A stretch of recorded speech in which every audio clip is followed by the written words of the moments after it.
guys sa mga Libra. Okay, mahalagang message sa mga Libra. Mahalagang message sa mga Libra para to sa inyo guys. September na guys. Welcome. September. At September 2 ito na reading for you, Libra. Kumusta na kayo guys? Kung saan kayong bansa nandoon at pagpalain kayo ni God sa inyong mga ginagawa.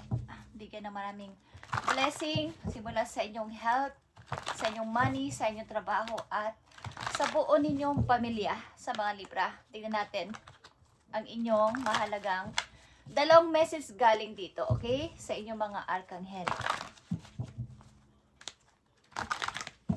Dalawang mahalagang message sa mga Libra na gusto mong sabihin sa kanila at bigyan sila ng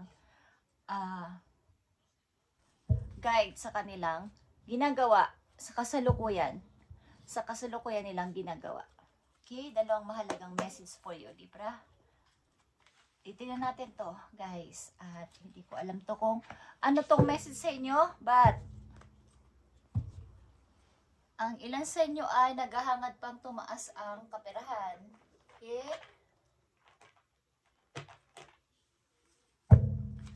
At meron tayong titingnan dito para sa inyo, guys.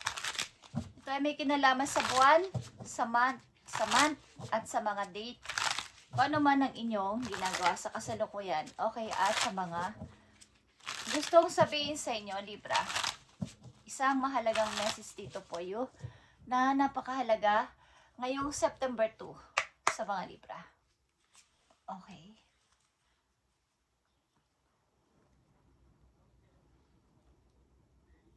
Titingnan natin yan, guys. At nai-excite ko sa inyo. Okay, tingnan natin tong mga nakapalob dito sa mga message na to na hindi pa natin nakikita. Okay, at tingnan natin ang inyong mensahe today. Lalo na ngayon. Pumasok na ang buwan ng September, guys. Malapit na naman ang Pasko. Libra, speaking of Pasko, is may mga plano kayo sa Pasko. Okay, sa mga Libra, tingnan natin ang dalawang message dito para sa inyo to. Thank you, Spirit. Okay, guys. At nandito ang the star. Okay, the star is here. A big star. Okay, speaking of Pasko, like I said, andito ang star, guys, na nagsisimbolize to ng Pasko. Okay? Meron kayong plano sa Pasko. Tingnan natin ang unang message sa inyo na napakahalaga sa mga Libra. Ito man ay paalala sa inyo o good news. Okay. Wow. Libra. You have 2 of Raphael is 2 of Cups, guys. 2 of Cups ito. 2 hearts dedicated to creating something wonderful. Don't give up on those love. Okay. Meron kayo sigurong karelasyon, Libra, sa kasalukuyan at ang pag-ibig na to ay itinakda para sa inyo. Dalawang taong nagmamahalan ito ng sobra. But kayo ay maybe magkahiwalay. Hindi kayo magkasama pa sa bahay, but ito ay itinakda at kayo ay nagmamahalan. At huwag mo itong i-give up kung mahal mo ang person na to. Libra, ito ay 2 of Cups. Energy din ng Scorpio. Okay? At ano nakapalob sa 2 of Cups? Libra? Nandito ang Queen of Wands. Leo energy ito. At 6 of Pentacles. Okay. Dito sa 2 of Cups na to, dito sa pag-ibig na to, maybe may isang tao lang ditong lumalaban at nagbibigay ng respeto sa kanyang karelasyon. Meron ditong konting merong di ko alam kung kayo ay nagpapalitan ng pagtutulungan sa isa't isa, lalo na may kinalaman sa pera. Okay? At maaring meron kayong konting problema. Nagkakaroon ng complex ang iyong relasyon dahil sa usaping may kinalaman sa pera sa ilang Libra. At ito ay maaaring nakakaisip ang ilan sa inyo na bakit ako lang. Ako lang yung nagbibigay. Ako lang yung nag-e-effort. Okay, merong konting lungkot at konting papaglaban ko pa ba tong pag-ibig na to sa taong mahal ko? Ipaglalaban ko pa ba siya? O hanggang dito na lang kami? Habang hindi pa kami nagsasama, is ano ba ang dapat kong gawin? I-give up ko na lang ba tong pag-ibig na to? O dito pa din ako sa love na to? Okay, may konting pag-iisip-isip. Nag-iisip din kayo sa inyong money, kung paano nyo to papapalaguin, sapagkat ang isa sa inyo dito, maaring ikaw ang yung person, aliman sa inyo is nagbibigay naman ng patas sa relasyon, mayroong give and take, kaya lang ang ilan dito sa inyo Libra ay may kinalaman na sa mga money issue sa inyong relasyon. Okay? So, titiran pa natin to mamaya, guys. At, ang pangalawang message para sa mga Libra ay Ace of Rafael, Ace of Cups. Okay? Malakas dito ang Scorpio, guys. Ang water sign. At ito ay emotion. A positive new emotional experience. Fulfilling romantic relationship. Deep and lasting spiritual insight. Okay. Two of Rafael and Ace of Rafael is here. Ito ay kasalukuyan na ninyong karelasyon at may konting complex. But dito sa second message ninyo ay nakakaranas kayo o makakaranas na kayo ng new emotional experience. Okay. Parang hindi ko alam kung ilan sa inyo ay nakakaranas na mayroong nagpapahiwatig na bagong tao, bagong pag-ibig. But, nakikita ko dito, ang pag-ibig ng dalawang person dito ay deep, okay? At, meron dito, kailangan ipaglaban ang pag-ibig na to. Nagtatanong ang ilan sa inyo, kung ipaglalaban ko pa ba ang pag-ibig na to hanggang last? Kami pa rin ba? Okay. Tingnan natin ang Ace of Rafael, guys. Andito ang Page of Pentacles and King of Pentacles, guys. Okay. So, maybe may bagong umi-enter na tao sa buhay ninyo at ito ay bagong person. At may kinalaman din to sa inyong opportunity na kapag ang person na to ang aking pinansin o in-entertain ko ang tao na to, magkakaroon ako ng maayos din na pamumuhay in the near future. Sapagkat may nakikita akong magandang kinabukasan sa kanya. Okay. Maaring may nagme-message sa inyo ng bagong opportunity at ito'y galing sa isang person na bago. Okay, guys. Kaya nandito ang don't give up. Okay. On those love. So, kayo ay nalilito kung ipaglalaban pa ba tong relasyon na to or babaling na ako sa bagong person na magbibigay sa akin ng maayos din na pamumuhay sa hinaharap ko. Okay? Bago itong emotion, parang bagong nararamdaman. Okay, Libra, tingnan natin yan mamaya. Okay. Andito ang time will bring a surprise, guys. Ang ilan sa inyo ay may mga matatanggap na surprise or mga good news sa inyong hinaharap. Okay. Tingnan natin to, Libra. Ang Two of Rafael. Meron ditong bagong nagpapapansin sa inyo, guys. So, may bago kayong napupusuan na magbibigay din sa inyo ng pag-angat sa buhay. At hindi ko alam ko sa inyong kasalukuyan, meron na kayong karelasyon at nagkakaroon dito ng mga problema. Sapagkat mayroon ditong tumutulong na tao sa isang person. Lalo na sa money.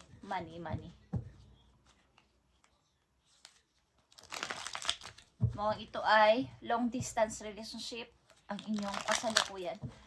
Okay, Libra, tingnan natin ang Two of Rafael dito. Two of Cups ito. Okay, sa mga Libra, ipakita mo ang message o information pa sa Two of Rafael. At Ace of Rafael. Mukhang andito ang Scorpio. Okay. Yeah, guys. Three of Swords and the Knight of Swords. Guys. Mayroon talaga ditong lungkot. May pagkabigo. Parang, hindi ko to ine-expect na masasaktan ako ng person na to na aking inibig ng malalim. Okay. So, ano ba dapat kong gawin dito? Ipaglalaban ko pa ba tong person na to? But, meron ditong tao na gusto kang maaaring kung naghiwalay na kayo o meron kayong hindi pagkakaintindihan ng iyong karelasyon na to ay gusto niyang ipaglaban pa ang pag-ibig na to. At plano kanyang puntahan ng mabilisan. Di ko alam kung nalalaman na niya na meron kang iba nang nagugustuhan na person, kaya siya ay nagmamadali na maiayos ito. Okay? At Ace of Pentacles is here. Yeah, kayo ay nagdadalang isip dito, guys. Kung tatanggapin nyo tong bagong person na to o bagong alok na to sa inyo, sapagkat ito ay magdadala sa inyo sa maayos na kabuhayan. Okay? At pag-unlad na rin ng iyong buhay, pag-unlad ng iyong pag-grow na rin sa sarili. Magkakaroon ng maraming kaalaman. Okay, Libra.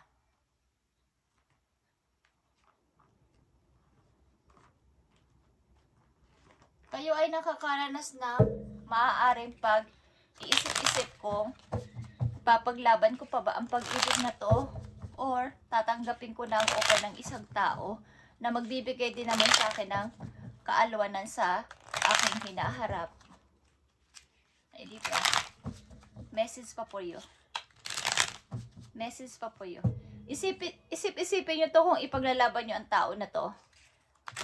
Plano niyan lumapit sa'yo at magbalik. Maybe, at suyuin ka sapagkat sobrang ang nasasaktan o nasaktan. May tao ditong nalulungkot. Maybe you. Message for Libra. Emptiness. Keep your goals firm. Feel the emptiness. Okay. Kaya nandito din ang star. Meron din kayong gusto pang ayusin. Meron kayong gusto pang tuparin na pangarap.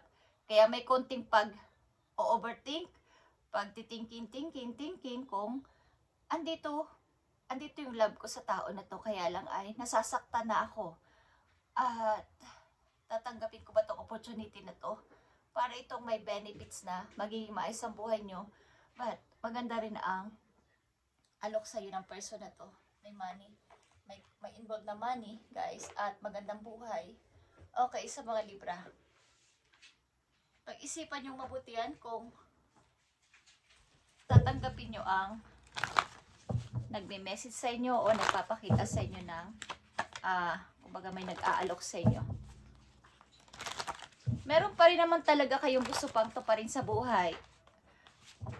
Maliban pa sa pag-ibig na to, sa kasalukuyan. Sapagkat ang ilan sa inyo dito ay nalulungkot na. Hindi na masaya. But, maaring matagal na relasyon ito at nasasayangan kayo kung bibitiwan nyo ang relasyon nito. Parang ang tagal nyo na kasing ininvest nito. Matagal nang nasa puso nyo ang tao na to. But, may plano dito ang isang person na i-fix ito at ayusin. Ko alam kung tatanggapin nyo pa siya pagbalik niya. Okay? Tingnan natin to, Libra. Two of Pentacles, Ace of Pentacles.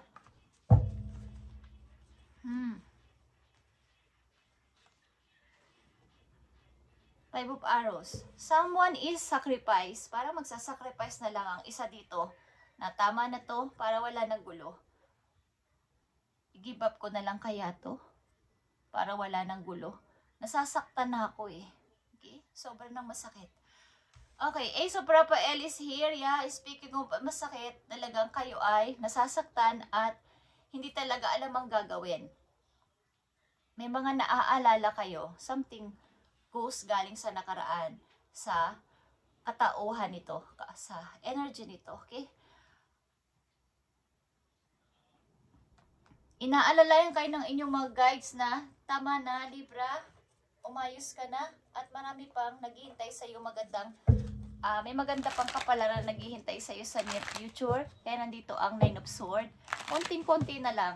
At malalaman mo na rin ang katotohanan na kailangan ko na bumangon at mag-start ng bagong buhay. Okay, ng bago. Malamang sa malamang ilan sa inyo ay i-give up na lang to pag-ibig na to. Something. Isa-sacrifice na lang ang inyong love dito. Ang ilan naman sa inyo is naghihintay pa din ang pagdating ng tao na to, pagbabalik at paghingi sa iyo ng sorry. At hanggang kailan to, Libra, kayo maghihintay dito at nasasayang inyong panahon. Okay, payo sa inyo, Libra.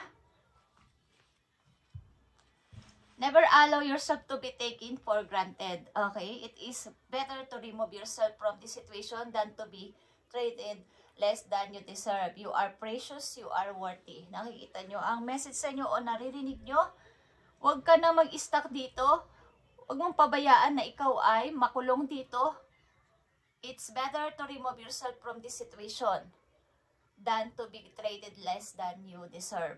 Kailangan mong malaman na may deserve pa sa'yo na maganda sapagkat you are precious, you are worthy. Okay? Yan ang tandaan nyo. So,